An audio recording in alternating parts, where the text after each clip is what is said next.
खास मनोरंजन खेड जगत ते करांगे वपार की गल। सब तो पहला नजर पा लेने सूबाई खबरां थी।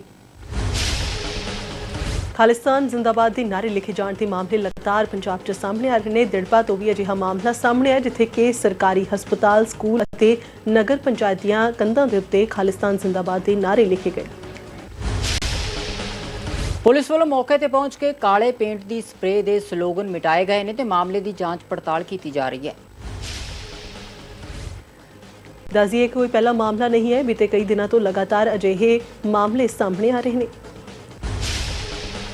सरहदी इलाके चों फिर हैरोइन बरामद की गई है। खेमकरन दे नाल लगदे सरहदी इलाके दे विच हलचल होण ते BSF की 14 बटालियन वालों सर्च ऑपरेशन चलाया गया ते सर्च ऑपरेशन दौरान 5 पैकेट हैरोइन बरामद की गई है। खेती कानूनों के खिलाफ अंदोलन दौरान एक होर किसान की मौत हो गई है। संगरूर तो खबर है जिथे कि भुल्लरहेड़ी दे विच रेलवे ट्रैक ते धरने ते बैठे किसान ने दम तोड़ दिता। दिल का दौरा पैण नाल 65 साल के किसान लाभ सिंह की मौत हो गई है। दस दिए कि इस तो पहला भी धरने दौरान 2 किसानों की मौत हो चुकी है, जिन्हां दे विच एक महिला किसान भी शामिल है। खबर खन्ना तो है जिथे कि बीजा दे विच एक प्राइवेट लिमिटेड कंपनी की प्लाईवुड फैक्ट्री दे विच भयानक अग लग गई। फैक्ट्री का सारा समान पलां दे विच राख बन गया, जिस कारण करोड़ों का नुकसान दस्सिया जा रहा है। यह भी दस्सिया जा रहा है कि शॉर्ट सर्किट कारण लगी अग पर कारण अजे स्पष्ट नहीं हो सके ने। फैक्ट्री दे विच तैयार किया माल अते 10 के करीब मशीनां सन जो कि अग दे नाल सड़ के सुआह हो गई ने। फायर ब्रिगेड दीआं 25 के करीब गड्डियां ने मौके ते पहुंच के अग ते मशक्कत तो बाद काबू पाया। केंद्र सरकार वालों पास किए गए खेती कानूनों विरुद्ध सूबे दे विच वक्खो वक्खरियां थावां ते किसानां वालों लगातार धरने जारी ने। उधर फाजिलका दे विच पिंड थे कलंदर के नज़दीक टोल प्लाजा ते किसानां वालों लगाए गए धरने दे विच वख-वख गायकां ते लेखकां दे वालों हिस्सा लिया गया। इस मौके गायक गुरविंदर बराड़ ते होर किसान आगूआं ने संबोधन किया ते खेती कानूनों विरुद्ध संघर्ष जारी रखने की गल आखी है। इस मौके गलबात करदियां आगूआं ने कहा कि मोदी सरकार ने किसानां दीआं जमीनां हथियाउण दे लई एक काला कानून पास कीता है। उन्होंने कहा है कि जेकर मंडी बोर्ड अते MSP खत्म होंदे ने तां किसानां दी फसल की सरकारी खरीद खत्म होने कारण पंजाब दे विच बिहार वर्गे हालात पैदा हो जाणगे। मोगा के सिविल हस्पताल दे विच पार्किंग च हुई डिलीवरी के मामले की जांच हुण पंजाब सेहत विभाग के डिप्टी डायरैक्टर वालों की जा रही है। मामले दे विच जिला प्रशासन वालों बनाई गई 3 मैंबरी कमेटी की रिपोर्ट डिप्टी डायरैक्टर कोल खारिज कर दी गई है। सोशल मीडिया ते खबरां आउण तो बाद डिप्टी डायरैक्टर दे वल्लों मोगा पहुंच के परिवार नूं निरपक्ष जांच का भरोसा दिता गया और दोषी पाए जाने ते सख्त कार्रवाई की गल आखी है। दस दिए कि 10 अक्तूबर नूं सिविल हस्पताल डिलीवरी लई पहुंची महिला नूं डॉक्टरां ने खून घट होने का हवाला दे के फरीदकोट रैफर कर दिता सी। इस तो बाद हस्पताल की पार्किंग दे विच ही महिला ने बच्ची नूं जन्म दे दिता सी अते सोशल मीडिया ते वीडियो वायरल होने तो बाद मामले की जांच शुरू की गई। खेती कानूनों खिलाफ मोगा दे विच नौजवान सभा भारत ते पंजाब स्टूडेंट यूनियन वालों RSS दफ्तर के बाहर प्रदर्शन किया गया है। इस मौके सुरक्षा के मद्देनजर भारी तादाद दे विच पुलिस मुलाजमां की तैनाती की गई सी। इस तो पहला यूनियन दे वल्लों रोस मार्च भी कढ़िया गया। इस मौके यूनियन आगुआं ने कहा कि खेती कानूनों राही केंद्र सरकार किसानों को बर्बाद करने ते तुली हुई है। उन्होंने कहा कि जेकर खेती कानून रद्द ना किए गए तो उन्होंने वालों संघर्ष होर तेज कर दिता जाएगा। गुरदासपुर के कस्बा हरचोवाल विखे पुत्रां ते पोतियां वालों बजुर्ग की बेरहमी दे नाल कुੱਟਮਾਰ करन दा मामला सामने आया है। कुੱਟਮਾਰ की सारी वीडियो CCTV कैमरे च कैद हो गई है। जानकारी मुताबक जायदाद नूं लैके बजुर्ग की बेरहमी नाल कुੱਟਮਾਰ की गई। पुलिस वालों कोई भी कार्रवाई ना किए जाने के चलदे पीड़ित ने आत्म हत्या करने की भी कोशिश की है। उधर इस साल मामले के संबंध में पीड़ित के पुत्रां दे नाल जदों गलबात की गई तो उन्होंने अपने ते लगे सारे इल्जामां नूं सिरे तो नकार दिता। बीजेपी के सूबा प्रधान अश्विनी शर्मा ते होए हमले के खिलाफ बीजेपी वर्करां दा गुस्सा लगातार वधदा जा रहा है। ਪੂਰੇ ਪੰਜਾਬ ਦੇ ਵਿੱਚ ਬੀਜੇਪੀ ਦੇ ਪ੍ਰਦਰਸ਼ਨਾਂ ਦੇ ਨਾਲ ਹੀ ਬਠਿੰਡਾ ਦੇ ਵਿੱਚ ਭਾਰਤੀ ਜਨਤਾ ਪਾਰਟੀ ਯੁਵਾ ਮੋਰਚੇ ਦੇ ਵਰਕਰਾਂ ਨੇ ਇਕੱਠੇ ਹੋ ਕੇ ਕਾਂਗਰਸ ਸਰਕਾਰ ਦੇ ਖਿਲਾਫ ਨਾਅਰੇਬਾਜ਼ੀ ਕੀਤੀ। ਉਹਨਾਂ ਵੱਲੋਂ ਕੈਪਟਨ ਅਮਰਿੰਦਰ ਸਿੰਘ ਦਾ ਪੁਤਲਾ ਵੀ ਫੂਕਿਆ ਗਿਆ ਤੇ ਉਹਨਾਂ ਦਾ ਕਹਿਣਾ ਹੈ ਕਿ ਜੇਕਰ ਹਮਲਾ ਕਰਨ ਵਾਲੇ ਦੋਸ਼ੀਆਂ ਖਿਲਾਫ ਕਾਰਵਾਈ ਨਾ ਕੀਤੀ ਗਈ ਤਾਂ ਸੰਘਰਸ਼ ਹੋਰ ਵੀ ਤੇਜ਼ ਕੀਤਾ ਜਾਵੇਗਾ। ਭਾਰਤੀ ਕਿਸਾਨ ਯੂਨੀਅਨ ਉਗਰਾਹਾਂ ਦੇ ਵੱਲੋਂ ਮਾਨਸਾ ਜ਼ਿਲ੍ਹੇ ਦੇ ਵਿੱਚ ਖੇਤੀ ਕਾਨੂੰਨ ਰੱਦ ਕਰਵਾਉਣ ਦੇ ਲਈ ਧਰਨੇ ਪ੍ਰਦਰਸ਼ਨ ਕੀਤੇ ਜਾ ਰਹੇ ਨੇ। ਯੂਨੀਅਨ ਵੱਲੋਂ ਪੈਟਰੋਲ ਪੰਪ, ਥਰਮਲ ਪਲਾਂਟ ਤੇ ਅਣਮਿੱਥੇ ਸਮੇਂ ਦੇ ਲਈ ਧਰਨਾ ਦਿੱਤਾ ਜਾ ਰਿਹਾ ਹੈ। ਇਸ ਧਰਨੇ ਦੇ ਵਿੱਚ ਵੱਡੀ ਸੰਖਿਆ ਦੇ ਵਿੱਚ ਕਿਸਾਨ ਔਰਤਾਂ ਵੀ ਸ਼ਾਮਲ ਨੇ। ਇਸ ਮੌਕੇ ਧਰਨਾ ਪ੍ਰਦਰਸ਼ਨ ਕਰ ਰਹੇ ਕਿਸਾਨਾਂ ਦਾ ਕਹਿਣਾ ਹੈ ਕਿ ਭਾਜਪਾ ਆਗੂਆਂ ਦੇ ਕੋਲ ਪੰਜਾਬ ਆਉਣ ਲਈ ਤਾਂ ਵਕਤ ਹੈ, ਪਰ ਕਿਸਾਨਾਂ ਦੇ ਨਾਲ ਦਿੱਲੀ ਦੇ ਵਿੱਚ ਬੈਠਕ ਕਰਨ ਦਾ ਵਕਤ ਨਹੀਂ ਹੈ। ਕਿਸਾਨਾਂ ਨੇ ਕਿਹਾ ਹੈ ਕਿ ਭਾਜਪਾ ਦੇ ਕਿਸੇ ਵੀ ਨੇਤਾ ਨੂੰ ਪਿੰਡ ਦੇ ਵਿੱਚ ਆਉਣ ਨਹੀਂ ਦਿੱਤਾ ਜਾਵੇਗਾ। ਧਰਨੇ ਦੇ ਵਿੱਚ ਸ਼ਾਮਿਲ ਕਿਸਾਨ ਔਰਤਾਂ ਦਾ ਕਹਿਣਾ ਹੈ ਕਿ ਸਰਕਾਰ ਉਹਨਾਂ ਦੀਆਂ ਜ਼ਮੀਨਾਂ ਖੋਹ ਰਹੀ ਹੈ। ਕਿਸਾਨਾਂ ਦਾ ਕਹਿਣਾ ਹੈ ਕਿ ਜਦ ਤੱਕ ਕੇਂਦਰ ਸਰਕਾਰ ਖੇਤੀ ਕਾਨੂੰਨ ਰੱਦ ਨਹੀਂ ਕਰਦੀ, ਉਹਨਾਂ ਵੱਲੋਂ ਧਰਨੇ ਜਾਰੀ ਰਹਿਣਗੇ। ਸੂਬਾ ਪ੍ਰਧਾਨ ਅਸ਼ਵਨੀ ਸ਼ਰਮਾ ਤੇ ਹੋਏ ਹਮਲੇ ਦੇ ਵਿਰੋਧ ਦੇ ਵਿੱਚ ਉਦਯੋਗਿਕ ਨਗਰੀ ਮੰਡੀ ਗੋਬਿੰਦਗੜ੍ਹ ਦੇ ਵਿੱਚ ਭਾਰਤੀ ਜਨਤਾ ਪਾਰਟੀ ਦੀ ਜ਼ਿਲ੍ਹਾ ਇਕਾਈ ਵੱਲੋਂ ਪ੍ਰਧਾਨ ਪ੍ਰਦੀਪ ਗਰਗ ਦੀ ਅਗਵਾਈ ਦੇ ਵਿੱਚ ਰੋਸ ਪ੍ਰਦਰਸ਼ਨ ਕੀਤਾ ਗਿਆ। ਇਸ ਦੌਰਾਨ ਜ਼ਿਲ੍ਹਾ ਪ੍ਰਧਾਨ ਅਤੇ ਬਾਕੀ ਅਹੁਦੇਦਾਰਾਂ ਦੇ ਵੱਲੋਂ ਅਸ਼ਵਨੀ ਸ਼ਰਮਾ ਤੇ ਹਮਲਾ ਕਰਨ ਵਾਲਿਆਂ ਨੂੰ ਤੁਰੰਤ ਗ੍ਰਿਫਤਾਰ ਕਰਨ ਦੀ ਮੰਗ ਕੀਤੀ ਗਈ। ਸੁਲਤਾਨਪੁਰ ਲੋਧੀ ਵਿੱਚ ਪਵਿੱਤਰ ਵੇਈ ਨਦੀ ਦੇ ਕਿਨਾਰੇ ਇੰਟਰਲਾਕ ਲਗਾਉਣ ਦੀ ਕਾਰ ਸੇਵਾ ਸ਼ੁਰੂ ਕਰ ਦਿੱਤੀ ਗਈ ਹੈ। ਇਸ ਦੀ ਅਗਵਾਈ ਪਦਮ ਸ਼੍ਰੀ ਤੇ ਉੱਘੇ ਵਾਤਾਵਰਣ ਪ੍ਰੇਮੀ ਬਾਬਾ ਬਲਬੀਰ ਸਿੰਘ ਸਿੰਚੇਵਾਲ ਵੱਲੋਂ ਕੀਤੀ ਜਾ ਰਹੀ ਹੈ। ਇਸ ਵਾਰ ਪਹਿਲੀ ਪਾਤਸ਼ਾਹੀ ਸ਼੍ਰੀ ਗੁਰੂ ਨਾਨਕ ਦੇਵ ਜੀ ਦਾ 551ਵਾਂ ਪ੍ਰਕਾਸ਼ ਦਿਹਾੜਾ ਮਨਾਇਆ ਜਾਵੇਗਾ। ਪ੍ਰਕਾਸ਼ ਪੁਰਬ ਦੀਆਂ ਤਿਆਰੀਆਂ ਨੂੰ ਲੈ ਕੇ ਇਹ ਸੇਵਾ ਸ਼ੁਰੂ ਕੀਤੀ ਗਈ ਹੈ। ਇਸ ਬਾਰੇ ਗੱਲਬਾਤ ਕਰਦਿਆਂ ਬਾਬਾ ਬਲਬੀਰ ਸਿੰਘ ਸਿੰਚੇਵਾਲ ਨੇ ਕਿਹਾ ਕਿ ਇਸ ਵਾਰ ਸੰਗਤ ਨੂੰ ਪਹਿਲਾਂ ਨਾਲੋਂ ਵੱਧ ਜਾਗਰੂਕ ਹੋਣ ਦੀ ਲੋੜ ਹੈ। ਇਸ ਵਾਰ ਸ਼੍ਰੀ ਗੁਰੂ ਨਾਨਕ ਦੇਵ ਜੀ ਦੇ 551ਵੇਂ ਪ੍ਰਕਾਸ਼ ਦਿਹਾੜੇ ਦੇ ਮੱਦੇਨਜ਼ਰ ਨਵੰਬਰ ਮਹੀਨੇ ਦੇ ਵਿੱਚ ਹੀ ਸੁਲਤਾਨਪੁਰ ਲੋਧੀ ਦੀ ਧਰਤੀ ਤੇ ਬੜੀ ਸ਼ਰਧਾ ਦੇ ਨਾਲ ਇਸ ਨੂੰ ਮਨਾਇਆ ਜਾਂਦਾ ਹੈ। ਪੰਜਾਬ ਦੀ ਠੇਕਾ ਮੁਲਾਜ਼ਮ ਸੰਘਰਸ਼ ਕਮੇਟੀ ਵੱਲੋਂ ਲੰਮੇ ਸਮੇਂ ਤੋਂ ਰੈਗੂਲਰ ਕਰਨ ਦੀ ਮੰਗ ਨੂੰ ਲੈ ਕੇ ਸੰਘਰਸ਼ ਕੀਤਾ ਜਾ ਰਿਹਾ ਹੈ। ਇਸ ਬਾਬਤ ਹੀ ਕਮੇਟੀ ਦੀ ਮੀਟਿੰਗ ਕੈਬਨਿਟ ਮੰਤਰੀ ਤ੍ਰਿਪਤ ਰਜਿੰਦਰ ਸਿੰਘ ਬਾਜਵਾ ਦੇ ਨਾਲ ਚੰਡੀਗੜ੍ਹ ਦੇ ਵਿੱਚ ਹੋਈ, ਜੋ ਕਿ ਬੇਨਤੀਜਾ ਰਹੀ। ਇਸ ਬਾਰੇ ਗੱਲਬਾਤ ਕਰਦਿਆਂ ਯੂਨੀਅਨ ਦੇ ਪ੍ਰਧਾਨ ਨੇ ਕਿਹਾ ਕਿ 1.5 ਲੱਖ ਠੇਕਾ ਮੁਲਾਜ਼ਮ ਪੰਜਾਬ ਦੇ ਵਿੱਚ ਕੰਮ ਕਰਦੇ ਨੇ, ਜਦਕਿ 25% ਮੁਲਾਜ਼ਮਾਂ ਨੂੰ ਹੀ ਨੌਕਰੀ ਤੋਂ ਕੱਢ ਦਿੱਤਾ ਗਿਆ। ਉਹਨਾਂ ਦਾ ਕਹਿਣਾ ਹੈ ਕਿ ਸਰਕਾਰ ਨੇ ਜੋ ਨੀਤੀਆਂ ਬਣਾਈਆਂ ਹੋਈਆਂ ਨੇ, ਉਹਨਾਂ ਦੇ ਮੁਤਾਬਕ 10 ਜਾਂ 15,000 ਮੁਲਾਜ਼ਮ ਹੀ ਉਹ ਸ਼ਰਤਾਂ ਪੂਰੀਆਂ ਕਰਕੇ ਪੱਕੇ ਹੋ ਸਕਦੇ ਨੇ। ਉਹਨਾਂ ਕਿਹਾ ਕਿ ਹੁਣ ਸੂਬਾ ਸਰਕਾਰ ਨੇ 2016 ਐਕਟ ਨੂੰ ਰੱਦ ਕਰਕੇ 2020 ਐਕਟ ਬਣਾ ਦਿੱਤਾ, ਜਿਸ ਦੀ ਮਾਰ ਮੁਲਾਜ਼ਮਾਂ ਤੇ ਪੈ ਰਹੀ ਹੈ।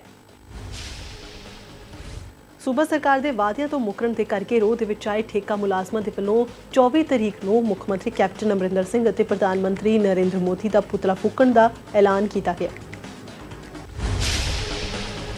ਮੋਗਾ ਵਿਖੇ ਲੋਕ ਮੰਚ ਦੇ ਕਲਾਕਾਰਾਂ ਨੇ ਪੁਲਿਸ ਤੇ ਦੁਰਵਿਵਹਾਰ ਦੇ ਇਲਜ਼ਾਮ ਲਗਾਏ ਨੇ। ਕਲਾਕਾਰਾਂ ਨੇ ਪੁਲਿਸ ਨੂੰ ਚੇਤਾਵਨੀ ਦਿੱਤੀ ਹੈ ਕਿ ਜੇਕਰ ਆਰੋਪੀ ਪੁਲਿਸ ਵਾਲੇ ਨੇ ਉਹਨਾਂ ਤੋਂ ਮਾਫੀ ਨਹੀਂ ਮੰਗੀ ਤਾਂ ਉਹਨਾਂ ਵੱਲੋਂ ਤਿੱਖਾ ਸੰਘਰਸ਼ ਕੀਤਾ ਜਾਵੇਗਾ।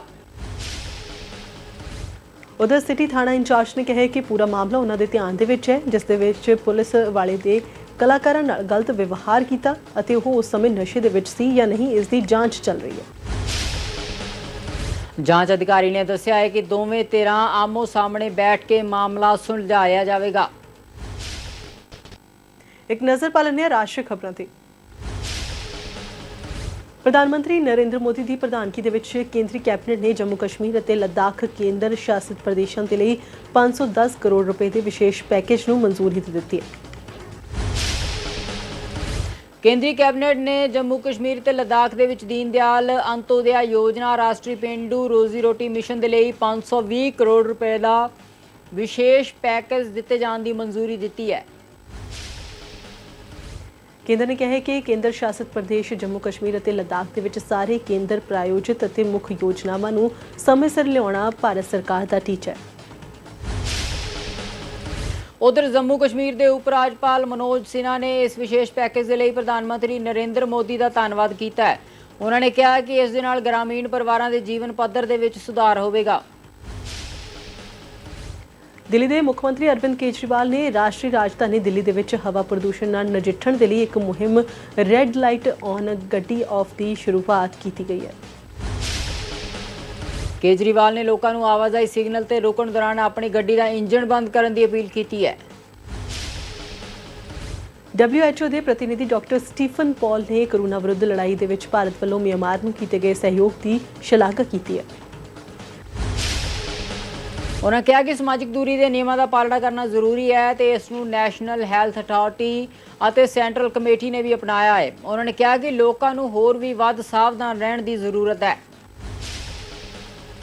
ਗੁਆਂਢੀ ਦੇਸ਼ਾਂ ਨੂੰ ਕੋਰੋਨਾ ਦੇ ਨਾਲ ਲੜਨ ਦੇ ਵਿੱਚ ਮਦਦ ਦੇ ਦਾਇਰੇ ਨੂੰ ਅੱਗੇ ਵਧਾਉਂਦੇ ਹੋਏ ਭਾਰਤ ਨੇ ਇਸੇ ਮਹੀਨੇ 4 ਅਕਤੂਬਰ ਨੂੰ ਮਿਆਂਮਾਰ ਨੂੰ ਰੈਮਡੈਸਿਵਿਰ ਦੇ 3000 ਟੀਕੇ ਦਿੱਤੇ ਹਨ। ਇਹ ਟੀਕੇ ਫੌਜ ਮੁਖੀ MM ਨਰਾਵਣੇ ਅਤੇ ਵਿਦੇਸ਼ ਸਕੱਤਰ ਹਰਸ਼ਵਰਧਨ ਨੇ ਮਿਆਂਮਾਰ ਦੀ ਗੈਰ ਫੌਜੀ ਨੇਤਾ ਆਂਗ ਸਾਨ ਨੂੰ ਸੌਂਪੇ ਨੇ। ਰੁਕ ਕਰਦੇ ਹਾਂ ਅੰਤਰਰਾਸ਼ਟਰੀ ਖਬਰਾਂ ਦੇ ਵੱਲ। ਆਸਟ੍ਰੇਲੀਆ ਦੇ ਪ੍ਰਧਾਨ ਮੰਤਰੀ ਸਕਾਟ ਮੋਰਿਸਨ ਨੇ ਕਿਹਾ ਹੈ ਕਿ ਉਹਨਾਂ ਦੀ ਸਰਕਾਰ ਜਾਪਾਨ, ਸਿੰਗਾਪੁਰ ਅਤੇ ਦੱਖਣੀ ਕੋਰੀਆ ਦੇ ਲਈ ਹਵਾਈ ਸੇਵਾਵਾਂ ਦੁਬਾਰਾ ਖੋਲ੍ਹਣ ਨੂੰ ਪਹਿਲ ਦੇ ਰਹੀ ਹੈ। ਮੋਰਿਸਨ ਨੇ ਕਿਹਾ ਹੈ ਕਿ ਉਹਨਾਂ ਨੇ 3 ਦੇਸ਼ਾਂ ਦੇ ਨੇਤਾਵਾਂ ਨਾਲ ਲੱਗਦੀ ਹਵਾਈ ਮਾਰਗਾਂ ਨੂੰ ਮੁੜ ਖੋਲ੍ਹਣ ਵਾਲੇ ਵਿਚਾਰ ਵਟਾਂਦਰੇ ਕੀਤੇ ਨੇ। ਉਹਨਾਂ ਨੇ ਜਾਪਾਨ ਅਤੇ ਦੱਖਣੀ ਕੋਰੀਆ ਦਾ ਮਹਾਮਾਰੀ ਨਾਲ ਨਜਿੱਠਣ ਲਈ ਚੰਗਾ ਪ੍ਰਦਰਸ਼ਨ ਕਰਨ ਵਾਲੇ 2 ਖਾਸ ਦੇਸ਼ਾਂ ਦੇ ਰੂਪ ਵਿੱਚ ਵਰਣਨ ਕੀਤਾ ਹੈ। ਇਸ ਦੇ ਨਾਲ ਹੀ ਆਸਟ੍ਰੇਲੀਆ ਗੁਆਂਢੀ ਦੇਸ਼ ਨਿਊਜ਼ੀਲੈਂਡ ਦੇ ਯਾਤਰੀਆਂ ਨੂੰ ਹੋਟਲ ਇਕਾਂਤਵਾਸ ਤੋਂ ਬਿਨਾਂ ਆਉਣ ਦੀ ਇਜਾਜ਼ਤ ਵੀ ਦੇਵੇਗਾ। ਕੈਨੇਡਾ ਦੇ ਵਿੱਚ ਸਰਦੀਆਂ ਦਾ ਮੌਸਮ ਸ਼ੁਰੂ ਹੋ ਗਿਆ ਹੈ ਅਤੇ ਕੈਲਗਰੀ ਦੇ ਵਿੱਚ ਇਸ ਸਿਆਲ ਦੀ ਪਹਿਲੀ ਬਰਫ਼ਬਾਰੀ ਹੋਈ। ਕੈਲਗਰੀ ਵਿੱਚ ਮੌਸਮ ਹੋਰ ਠੰਡਾ ਹੋ ਗਿਆ ਤੇ ਬਰਫ਼ ਦੀਆਂ ਚਿੱਟੀਆਂ ਚਾਦਰਾਂ ਨੇ ਘਰਾਂ ਦੀਆਂ ਛੱਤਾਂ ਨੂੰ ਘੇਰ ਲਿਆ ਹੈ। ਸੜਕਾਂ ਦੇ ਬਾਹਰ ਖੜੇ ਵਾਹਨਾਂ ਨੂੰ ਵੀ ਬਰਫ਼ ਨੇ ਢੱਕ ਦਿੱਤਾ ਹੈ। ਕਈ ਲੋਕਾਂ ਨੇ ਸੋਸ਼ਲ ਮੀਡੀਆ ਤੇ ਇਸ ਬਰਫ਼ਬਾਰੀ ਦੀਆਂ ਤਸਵੀਰਾਂ ਸਾਂਝੀਆਂ ਕੀਤੀਆਂ ਨੇ। ਪਾਰਕ, ਖੇਡ ਦੇ ਮੈਦਾਨ, ਦਰੱਖਤ ਸਭ ਕੁਝ ਬਰਫ਼ ਦੇ ਨਾਲ ਢਕੇ ਹੋਏ ਨਜ਼ਰ ਆਏ। ਸਕੀਇੰਗ ਕਰਨ ਵਾਲਿਆਂ ਨੂੰ ਇਸ ਦਿਨ ਦਾ ਬਹੁਤ ਇੰਤਜ਼ਾਰ ਹੁੰਦਾ ਹੈ ਕਿਉਂਕਿ ਬਰਫ਼ ਨਾਲ ਭਰੀਆਂ ਪਹਾੜੀਆਂ ਤੇ ਸਕੀਇੰਗ ਕਰਨ ਦੇ ਲਈ ਉਹ ਸਾਲ ਭਰ ਤੋਂ ਉਡੀਕ ਕਰਦੇ ਨੇ। ਹਾਲਾਂਕਿ ਇਸ ਵਾਰ ਕੋਰੋਨਾ ਵਾਇਰਸ ਕਾਰਨ ਲੋਕਾਂ ਨੂੰ ਕਾਫੀ ਸਾਵਧਾਨੀਆਂ ਵਰਤਣੀਆਂ ਪੈਣਗੀਆਂ। ਚੀਨ ਜੰਗ ਲਈ ਤਿਆਰ ਹੋ ਗਿਆ ਹੈ। ਚੀਨੀ ਰਾਸ਼ਟਰਪਤੀ ਸ਼ੀ ਜਿਨਪਿੰਗ ਨੇ ਆਪਣੀ ਫੌਜ ਨੂੰ ਯੁੱਧ ਲਈ ਤਿਆਰ ਰਹਿਣ ਦੇ ਲਈ ਕਿਹਾ ਹੈ। ਚੀਨ ਦੇ ਫੌਜੀ ਅੱਡੇ ਦੇ ਉੱਤੇ ਇਸੇ ਦੌਰਾਨ ਜਿਨਪਿੰਗ ਨੇ ਇਹ ਗੱਲ ਕਹੀ ਹੈ। ਜਿਨਪਿੰਗ ਨੇ ਫੌਜ ਨੂੰ ਯੁੱਧ ਦੇ ਲਈ ਤਿਆਰ ਰਹਿਣ ਦੇ ਲਈ ਹਮੇਸ਼ਾ ਹਾਈ ਅਲਰਟ ਦੀ ਸਥਿਤੀ ਦੇ ਵਿੱਚ ਰਹਿਣ ਲਈ ਕਿਹਾ ਹੈ। ਭਾਰਤ ਤੇ ਚੀਨ ਨੇ ਬੇਹੱਦ ਉਚਾਈ ਵਾਲੇ ਖੇਤਰਾਂ ਦੇ ਵਿੱਚ ਕਰੀਬ 1 ਲੱਖ ਫੌਜੀ ਤਾਇਨਾਤ ਕਰ ਰੱਖੇ ਨੇ। ਵਪਾਰ ਜਗਤ 'ਚ ਕਿਹੜੇ ਰਹੇ ਉਤਾਰ ਚੜ੍ਹਾਅ, ਕਿਸ ਨੂੰ ਹੋਇਆ ਨੁਕਸਾਨ, ਕੌਣ ਰਿਹਾ ਫਾਇਦੇ 'ਚ, ਜਾਣਦੇ ਹਾਂ ਬਿਜ਼ਨਸ ਨਿਊਜ਼ 'ਚ। ਆਰਥਿਕ ਸੰਕਟ ਦੇ ਨਾਲ ਜੂਝ ਰਹੀ BSNL ਅਤੇ MTNL ਨੂੰ ਕੇਂਦਰ ਸਰਕਾਰ ਨੇ ਰਾਹਤ ਦਿੱਤੀ ਹੈ। ਸਰਕਾਰ ਇਹਨਾਂ ਟੈਲੀਫੋਨ ਕੰਪਨੀਆਂ ਨੂੰ ਸੰਕਟ ਤੋਂ ਉਭਰਨ ਦੇ ਯਤਨ ਕਰ ਰਹੀ ਹੈ। ਸਰਕਾਰ ਨੇ ਸਾਰੇ ਮੰਤਰਾਲਿਆਂ, ਸਰਕਾਰੀ ਵਿਭਾਗਾਂ, PSU ਲਈ ਹੁਣ BSNL ਅਤੇ MTNL ਦੀਆਂ ਟੈਲੀਕਾਮ ਸੇਵਾਵਾਂ ਨੂੰ ਇਸਤੇਮਾਲ ਕਰਨਾ ਲਾਜ਼ਮੀ ਬਣਾ ਦਿੱਤਾ ਹੈ। ਇਸ ਨਾਲ ਜੁੜੇ ਮੈਮੋਰੰਡਮ ਨੂੰ DOT ਦੇ ਵੱਲੋਂ ਜਾਰੀ ਕਰ ਦਿੱਤਾ ਗਿਆ ਹੈ। ਪਿਛਲੇ ਸਾਲ ਹੀ ਕੈਬਨਿਟ ਨੇ ਅਕਤੂਬਰ ਦੇ ਵਿੱਚ ਰਿਵਾਈਵਲ ਪੈਕੇਜ ਦੇ ਤੌਰ ਤੇ ਇਹਨਾਂ ਦੋਹਾਂ ਕੰਪਨੀਆਂ ਨੂੰ ਸੋਵਰਨ ਬੌਂਡ ਦੇ ਰਾਹੀਂ ਫੰਡ ਇਕੱਠਾ ਕਰਨ ਦੀ ਮਨਜ਼ੂਰੀ ਦਿੱਤੀ ਸੀ। ਇਸ ਤੋਂ ਬਾਅਦ ਕੰਪਨੀ ਨੇ ਸਾਵਰੇਨ ਗੋਲਡ ਬ੍ਰਾਂਡ ਰਾਹੀਂ 8500 ਕਰੋੜ ਤੋਂ ਵੱਧ ਫੰਡ ਜੁਟਾਇਆ ਹੈ ਤੇ MTNL ਛੇਤੀ ਹੀ ਸਵਰਨ ਬ੍ਰਾਂਡ ਰਾਹੀਂ 6500 ਕਰੋੜ ਰੁਪਏ ਜੁਟਾਏਗੀ। ਹੁਣ ਅਨਲੌਕ 5 ਦੇ ਵਿੱਚ ਜ਼ਿਆਦਾ ਢਿੱਲ ਮਿਲਣ ਤੋਂ ਬਾਅਦ ਰੇਲਵੇ ਹੌਲੀ-ਹੌਲੀ ਟ੍ਰੇਨਾਂ ਦੀ ਗਿਣਤੀ ਵਧਾ ਰਹੀ ਹੈ।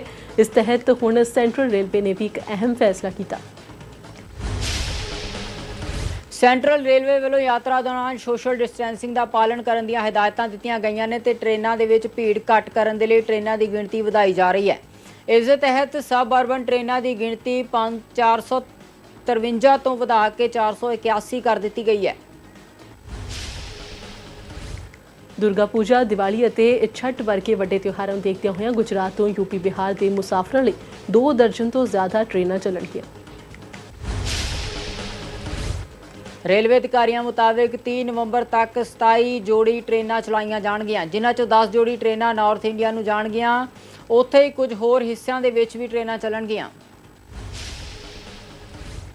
ਦੇਸ਼ ਦੀ ਦੂਜੀ ਸਭ ਤੋਂ ਵੱਡੀ ਆਈਟੀ ਕੰਪਨੀ ਇਨਫੋਸਿਸ ਨੇ ਦੂਜੀ ਤਿਮਾਹੀ ਲਈ ਨਤੀਜੇ ਜਾਰੀ ਕਰ ਦਿੱਤੇ ਨੇ। ਇਸ ਤਿਮਾਹੀ ਦੇ ਵਿੱਚ ਕੰਪਨੀ ਦੇ ਸ਼ੁੱਧ ਮੁਨਾਫੇ ਦੇ ਵਿੱਚ 20.5% ਦਾ ਭਾਰੀ ਉਛਾਲ ਨਜ਼ਰ ਆਇਆ ਹੈ। ਨਤੀਜੇ ਆਉਣ ਤੋਂ ਬਾਅਦ ਕੰਪਨੀ ਨੇ ਤਨਖਾਹ ਦੇ ਵਿੱਚ ਵਾਧੇ ਨੂੰ ਲੈ ਕੇ ਵੱਡਾ ਐਲਾਨ ਕੀਤਾ ਹੈ। ਇਨਫੋਸਿਸ ਨੇ ਕਿਹਾ ਹੈ ਕਿ ਉਹ 1 ਜਨਵਰੀ 2021 ਦੇ ਵਿੱਚ ਤਨਖਾਹ ਦੇ ਵਿੱਚ ਵਾਧੇ ਅਤੇ ਤਰੱਕੀ ਨੂੰ ਲਾਗੂ ਕਰੇਗੀ। ਇਹ ਸਾਰੇ ਪੱਧਰ ਤੇ ਲਾਗੂ ਕੀਤਾ ਜਾਵੇਗਾ। ਇੱਕ ਨਜ਼ਰ ਪਾ ਲੈਂਦੇ ਹਾਂ ਬਾਲੀਵੁੱਡ ਗੱਪਸ਼ਪ ਦੇ ਵੱਲ। ਪੰਜਾਬ ਦੀ ਗਾਇਕਾ ਅਤੇ ਮਾਡਲ ਸਾਰਾ ਗੁਰਪਾਲ ਬਿਗ ਬਾਸ ਸੀਜ਼ਨ 14 ਦੇ ਵਿੱਚੋਂ ਸਭ ਤੋਂ ਪਹਿਲਾਂ ਘਰ ਤੋਂ ਬਾਹਰ ਹੋ ਜਾਣ ਵਾਲੀ ਪਹਿਲੀ ਮੁਕਾਬਲੇਬਾਜ਼ ਬਣ ਗਈ ਹੈ। ਪਿਛਲੇ ਹਫਤੇ ਸਾਰਾ ਗੁਰਪਾਲ ਨੂੰ ਸੀਨੀਅਰਸ ਦੇ ਫੈਸਲੇ ਤੋਂ ਬਾਅਦ ਬੇਘਰ ਕਰ ਦਿੱਤਾ ਗਿਆ ਸੀ। ਜਾਣਕਾਰੀ ਮੁਤਾਬਕ ਸਾਰਾ ਗੁਰਪਾਲ ਕੁਝ ਦਿਨਾਂ ਬਾਅਦ ਦੁਬਾਰਾ ਸ਼ੋਅ ਦੇ ਵਿੱਚ ਐਂਟਰੀ ਲੈ ਸਕਦੀ ਹੈ। ਸਾਰਾ ਨੇ ਘਰ ਤੋਂ ਬਾਹਰ ਆਉਣ ਤੋਂ ਬਾਅਦ ਆਪਣੇ ਇੰਸਟਾਗ੍ਰਾਮ ਅਕਾਊਂਟ ਤੇ ਕੁਝ ਤਸਵੀਰਾਂ ਵੀ ਸਾਂਝੀਆਂ ਕੀਤੀਆਂ ਨੇ। ਤਸਵੀਰਾਂ ਦੇ ਵਿੱਚ ਸਾਰਾ ਗੁਰਪਾਲ ਆਪਣੇ ਕੁੱਤੇ ਨੂੰ ਜੱਫੀ ਪਾਉਂਦੀ ਹੋਈ ਨਜ਼ਰ ਆਈ ਹੈ। ਸਾਰਾ ਗੁਰਪਾਲ ਦੇ ਬੇਘਰ ਹੋਣ ਤੇ ਪ੍ਰਸ਼ੰਸਕਾਂ ਨੇ ਸੀਨੀਅਰਸ ਨੂੰ ਕਾਫੀ ਟ੍ਰੋਲ ਕੀਤਾ ਹੈ। ਪ੍ਰਸ਼ੰਸਕਾਂ ਦਾ ਕਹਿਣਾ ਹੈ ਕਿ ਸਾਰਾ ਨੂੰ ਬਾਹਰ ਕੱਢਣ ਦਾ ਗਲਤ ਫੈਸਲਾ ਸੀ। ਉਹ ਘਰ ਦੇ ਹੋਰ ਮੁਕਾਬਲੇਬਾਜ਼ਾਂ ਨਾਲੋਂ ਵਧੇਰੇ ਸਰਗਰਮ ਸੀ ਅਤੇ ਉਸਨੇ ਟਾਸਕ ਵੀ ਵਧੀਆ ਢੰਗ ਦੇ ਨਾਲ ਕੀਤੇ ਸਨ। ਸਪਨਾ ਚੌਧਰੀ ਦੇ ਘਰ ਕੁਝ ਦਿਨ ਪਹਿਲਾਂ ਬੇਟੇ ਨੇ ਜਨਮ ਲਿਆ ਹੈ। ਉਸ ਦੀ ਪਹਿਲੀ ਤਸਵੀਰ ਸਾਹਮਣੇ ਆਈ ਹੈ, ਜਿਸ ਨੂੰ ਸਪਨਾ ਚੌਧਰੀ ਨੇ ਆਪਣੇ ਟਵਿੱਟਰ ਹੈਂਡਲ ਤੇ ਸਾਂਝਾ ਕੀਤਾ। ਇਸ ਤਸਵੀਰ ਦੇ ਵਿੱਚ ਸਪਨਾ ਆਪਣੇ ਬੇਟੇ ਨੂੰ ਕਿਸ ਕਰਦੀ ਨਜ਼ਰ ਆਈ। ਸੋਸ਼ਲ ਮੀਡੀਆ ਤੇ ਇਹ ਤਸਵੀਰ ਵਾਇਰਲ ਹੋ ਰਹੀ ਹੈ। ਸਪਨਾ ਦਾ ਵਿਆਹ ਵੀਰ ਸਾਹੂ ਨਾਲ ਜਨਵਰੀ ਦੇ ਵਿੱਚ ਹੋਇਆ ਸੀ। ਇਸ ਵਿਆਹ ਨੂੰ ਗੁਪਤ ਰੱਖਿਆ ਗਿਆ ਸੀ। ਸਪਨਾ ਚੌਧਰੀ ਨੇ ਕਈ ਧਮਾਕੇਦਾਰ ਹਰਿਆਣਵੀ ਗੀਤ ਦਿੱਤੇ ਹਨ। ਵੀਰ ਸਾਹੂ ਵੀ ਇੱਕ ਗਾਇਕ, ਕੰਪੋਜ਼ਰ, ਲੇਖਕ ਅਤੇ ਹਰਿਆਣਵੀ ਅਦਾਕਾਰ ਨੇ। ਅਦਾਕਾਰ ਸੋਨੂ ਸੂਦ ਨੇ ਆਪਣੀ ਮਾਂ ਦੀ 13ਵੀਂ ਬਰਸੀ ਮੌਕੇ IAS ਦੇ ਚਾਹਵਾਨਾਂ ਲਈ ਪ੍ਰੋਫੈਸਰ ਸਰੋਜ ਸੁਕੂਦ ਸਕਾਲਰਸ਼ਿਪ ਨਾਮ ਦਾ ਵਜ਼ੀਫਾ ਪ੍ਰੋਗਰਾਮ ਸ਼ੁਰੂ ਕੀਤਾ ਹੈ।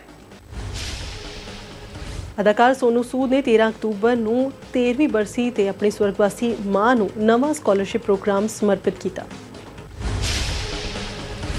ਅਦਾਕਾਰ ਨੇ ਆਪਣੇ ਟਵਿੱਟਰ ਅਕਾਊਂਟ ਤੇ ਇਹ ਜਾਣਕਾਰੀ ਸਾਂਝੀ ਕੀਤੀ ਹੈ। ਇਸ ਪ੍ਰੋਗਰਾਮ ਦੇ ਤਹਿਤ ਵਿਦਿਆਰਥੀਆਂ ਨੂੰ ਆਨਲਾਈਨ ਅਤੇ ਕੈਂਪਸ ਕੋਰਸਾਂ ਦੇ ਲਈ ਵਜ਼ੀਫੇ ਉਪਲਬਧ ਹੋਣਗੇ। ਰੁਕ ਕਰਦੇ ਹਾਂ ਖੇਡ ਦੇ ਮੈਦਾਨ ਤੇ। ਨਾਰਵੇ ਕਲਾਸੀਕਲ ਸ਼ਤਰੰਜ ਚੈਂਪੀਅਨਸ਼ਿਪ ਹੁਣ ਆਪਣੇ ਆਖਰੀ ਪੜਾਅ ਦੇ ਵਿੱਚ ਪਹੁੰਚ ਗਈ ਹੈ। 8ਵੇਂ ਰਾਊਂਡ ਦੇ ਵਿੱਚ ਵਿਸ਼ਵ ਚੈਂਪੀਅਨ ਮੈਗਨਸ ਕਾਰਲਸਨ ਨੇ ਹਮਵਤਨ ਨਾਰਵੇ ਦੇ ਆਰੀਅਨ ਤਾਰੀ ਨੂੰ ਇੱਕ ਸ਼ਾਨਦਾਰ ਮੁਕਾਬਲੇ ਦੇ ਵਿੱਚ ਮਾਤ ਦਿੰਦੇ ਹੋਏ ਇੱਕ ਵਾਰ ਫਿਰ ਸਿੰਗਲ ਬੜਤ ਹਾਸਲ ਕੀਤੀ। ਦੂਜੇ ਬੋਰਡ ਤੇ ਸਭ ਤੋਂ ਅੱਗੇ ਚੱਲ ਰਹੇ ਫੀਡੇ ਦੇ ਅਲੀ ਰੇਜ਼ਾ ਫਿਰੋਜ਼ਾ ਨੇ ਦੁਨੀਆ ਦੇ ਨੰਬਰ 2 ਖਿਡਾਰੀ ਕਰੂਆਨਾ ਨੂੰ 49 ਚਾਲਾਂ ਦੇ ਵਿੱਚ ਹਰਾ ਕੇ ਜਿੱਤ ਹਾਸਲ ਕੀਤੀ ਹੈ। ਤੀਜੇ ਬੋਰਡ ਦੇ ਪੋਲੈਂਡ ਦੇ ਜੌਨ ਡੂਡਾ ਨੇ ਅਰਮੇਨੀਆ ਦੇ ਲੈਵੋਨ ਨੂੰ 71 ਚਾਲਾਂ ਦੇ ਮੁਕਾਬਲੇ ਦੇ ਵਿੱਚ ਹਰਾ ਦਿੱਤਾ। ਰਾਜਸਥਾਨ ਤੇ ਦਿੱਲੀ ਵਿਚਾਲੇ ਖੇਡੇ ਜਾ ਰਹੇ ਮੈਚ ਦੌਰਾਨ ਦਿੱਲੀ ਦੇ ਤੇਜ਼ ਗੇਂਦਬਾਜ਼ ਐਨਰਿਚ ਨੇ IPL ਦੀ ਹੁਣ ਸਭ ਤੋਂ ਤੇਜ਼ ਗੇਂਦ ਸੁੱਟਣ ਦਾ ਰਿਕਾਰਡ ਆਪਣੇ ਨਾਂ ਕਰ ਲਿਆ। ਰਾਜਸਥਾਨ ਦੇ ਵਿਰੁੱਧ ਗੇਂਦਬਾਜ਼ੀ ਕਰਨ ਆਏ ਐਨਰਿਚ ਨੇ ਬੱਲੇਬਾਜ਼ੀ ਕਰ ਰਹੇ ਬਟਲਰ ਨੂੰ 156.2 ਦੀ ਰਫ਼ਤਾਰ ਨਾਲ ਗੇਂਦ ਸੁੱਟੀ। ਐਨਰਿਚ ਦੀ ਇਸ ਤੇਜ਼ ਗੇਂਦਬਾਜ਼ੀ ਨੂੰ ਦੇਖ ਕੇ ਬ੍ਰੈਡਲੀ ਨੇ ਵੀ ਉਸ ਦੀ ਸ਼ਲਾਘਾ ਕੀਤੀ। ਦਿੱਲੀ ਦੇ ਵਿੱਚ ਕੈਪੀਟਲ ਦੇ ਸਲਾਮੀ ਬੱਲੇਬਾਜ਼ ਸਿਖਰ ਧਵਨ ਨੇ ਰਾਜਸਥਾਨ ਵਿਰੁੱਧ ਖੇਡੇ ਜਾ ਰਹੇ ਮੈਚ ਵਿੱਚ ਬੈਂਗਲੁਰੂ ਦੇ ਕਪਤਾਨ ਵਿਰਾਟ ਕੋਹਲੀ ਦਾ ਇੱਕ ਵੱਡਾ ਰਿਕਾਰਡ ਤੋੜ ਦਿੱਤਾ ਹੈ। ਧਵਨ ਦਾ ਰਾਜਸਥਾਨ ਦੇ ਵਿਰੁੱਧ ਲਗਾਇਆ ਗਿਆ ਅਰਧ ਸੈਂਕੜਾ ਉਸਦੇ ਕਰੀਅਰ ਦਾ 39ਵਾਂ ਅਰਧ ਸੈਂਕੜਾ ਬਣਿਆ। ਇਸ ਦੇ ਨਾਲ ਹੀ ਧਵਨ ਨੇ ਵਿਰਾਟ ਕੋਹਲੀ, ਸੁਰੇਸ਼ ਰੈਣਾ, ਰੋਹਿਤ ਸ਼ਰਮਾ ਨੂੰ ਪਿੱਛੇ ਛੱਡ ਦਿੱਤਾ ਹੈ। ਰਾਜਸਥਾਨ ਦੇ ਵਿਰੁੱਧ ਮੈਚ ਦੇ ਦੌਰਾਨ ਧਵਨ ਲੈਗ ਸਪਿਨਰ ਤੋਂ ਕਈ ਵਾਰ ਵਿਕਟ ਗਵਾ ਚੁੱਕੇ ਨੇ। ਪਿਛਲੇ ਸੀਜ਼ਨ ਤੋਂ ਹੁਣ ਤੱਕ ਧਵਨ ਲੈਗ ਸਪਿਨਰ ਦੀ 100 ਗੇਂਦਾਂ ਤੇ ਭਾਵੇਂ 153 ਦੌੜਾਂ ਬਣਾਉਣ ਦੇ ਵਿੱਚ ਕਾਮਯਾਬ ਰਹੇ ਨੇ, ਪਰ ਇਸ ਦੌਰਾਨ ਉਹਨਾਂ ਨੇ 9 ਵਾਰ ਆਪਣੀ ਵਿਕਟ ਵੀ ਗਵਾਈ ਹੈ। ਦਿੱਲੀ ਕੈਪੀਟਲਸ ਅਤੇ ਰਾਜਸਥਾਨ ਰਾਇਲਸ ਦੇ ਵਿਚਾਲੇ ਖੇਡੇ ਜਾ ਰਹੇ ਮੁਕਾਬਲੇ 'ਚ ਜੋਫਰਾ ਆਰਚਰ ਨੇ ਦਿੱਲੀ ਦੇ ਸਲਾਮੀ ਬੱਲੇਬਾਜ਼ ਪ੍ਰਿਥਵੀ ਸ਼ਾਹ ਨੂੰ 0 ਤੇ ਆਊਟ ਕਰ ਦਿੱਤਾ। ਪ੍ਰਿਥਵੀ ਨੂੰ ਆਊਟ ਕਰਨ ਤੋਂ ਬਾਅਦ ਆਰਚਰ ਨੇ ਇਸ ਵਾਰ ਵਿਕਟ ਦਾ ਜਸ਼ਨ ਡਾਂਸ ਕਰਕੇ ਮਨਾਇਆ, ਜਿਸ ਦੀ ਵੀਡੀਓ ਸੋਸ਼ਲ ਮੀਡੀਆ ਤੇ ਵਾਇਰਲ ਹੋ ਰਹੀ ਹੈ। ਜੋਫਰਾ ਆਰਚਰ IPL ਦੇ ਵਿੱਚ ਵਧੀਆ ਲੈਅ ਦੇ ਵਿੱਚ ਦਿਖ ਰਹੇ ਨੇ। ਫਟਾਫਟ 100 ਦੇ ਵਿੱਚ ਅੱਜ ਬਸ ਇੰਨਾ ਹੀ। ਮੈਨੂੰ ਤੇ ਇਜਾਜ਼ਤ। ਧੰਨਵਾਦ।